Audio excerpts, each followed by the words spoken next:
Question दिया है the compound with highest boiling point. हमें ये पता करना है कि इन सभी में किसका सबसे ज़्यादा बॉइलिंग पॉइंट होगा। ठीक है, तो जैसा कि हम लोगों ने सीखा हुआ है कि जिस कंपाउंड में जितने ज़्यादा कार्बन होते हैं, as the number of carbon atom increase होते हैं, तो उस कंपाउंड का मॉलिक्यूलर वेट इंक्रीज होता है। फिर क्या होता है, इंटर मॉलिक्यूलर फोर्स इंक्रीज होता है, फिर बॉइलिंग पॉइंट इंक्रीज हो जाता है।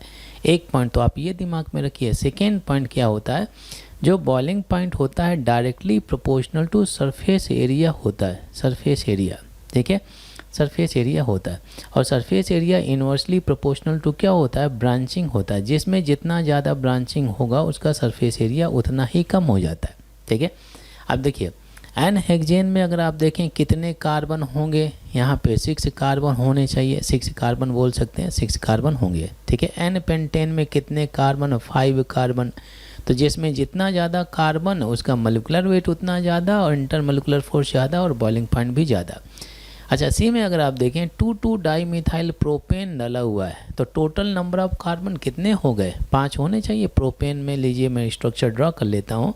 ये आपका प्रोपेन हो गया, 2,2 डाईमिथाइल, यहाँ पे ऐसे कुछ दिया है। तो ये आपका नियोपेंटेन हो गया। इसमें बहुत ही ज़्यादा ब्रांचिंग है। इसको आप प्रॉपरली लिखना चाहें तो आप ये प्लस का सिंबल आता है। ठीक है, ब्रांचिंग ज़्यादा होने की वजह से ये क्वाटरनरी कार्बन है। क्वाटरनरी कार्बन में तो चारों तरफ कार्बन होते हैं। ठीक है, तो ब्रांचिंग ज़्यादा होने की वजह से क्या हो जाएगा, इसका सरफेस एरिया कम हो जाएगा और सरफेस एरिया कम होने से इसका बॉइलिंग पॉइंट भी कम हो जाएगा। ठीक है, और सेकेंड डी में देखें तो 2 मिथाइल ब्यूटेन कितने कार्बन हो गए, 5 कार्बन हो गए। यहाँ पे स्ट्रक्चर ड्रॉ करना देखना चाहें तो आपका ब्यूटेन और ये 2 मिथाइल ये हो गया।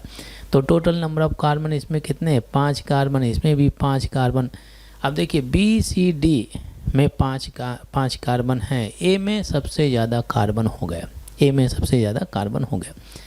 तो ए का बॉइलिंग पॉइंट सबसे ज़्यादा होना चाहिए। अब आप ये चेक करना चाहें कि जैसे आंसर तो मिल गया, बट अगर आप आंसर करना चाहें कि भाई इनको decreasing order of boiling point लिखना है, तो ए का तो boiling point, order of boiling point क्या होना चाहिए, ए का तो सबसे ज़्यादा होगा, मालूम है आप लोगों को। ऑर्डर ऑफ बॉइलिंग पॉइंट, ये अच्छा क्वेश्चन है। ऑर्डर ऑफ बॉइलिंग पॉइंट अगर आप से पूछा जाए तो ए का तो सबसे ज़्यादा होगा। फिर इसके बाद में 5 कार्बन बी में, 5 कार्बन सी में, 5 कार्बन डी में। ठीक है, तब देखिए जो बी वाला डला है तो स्ट्रेट चेन का कंपाउंड है, तो स्ट्रेट चेन में सरफेस एरिया ज़्यादा होता है, तो आपका बी का हो जाएगा। ठीक है, और फिर सी एंड डी में सबसे ज़्यादा ब्रांचिंग किस में आ रहा है, सी में आ रहा है, क्योंकि इसका आपका नियोपेंटेन है, ज़्यादा ब्रांचिंग है।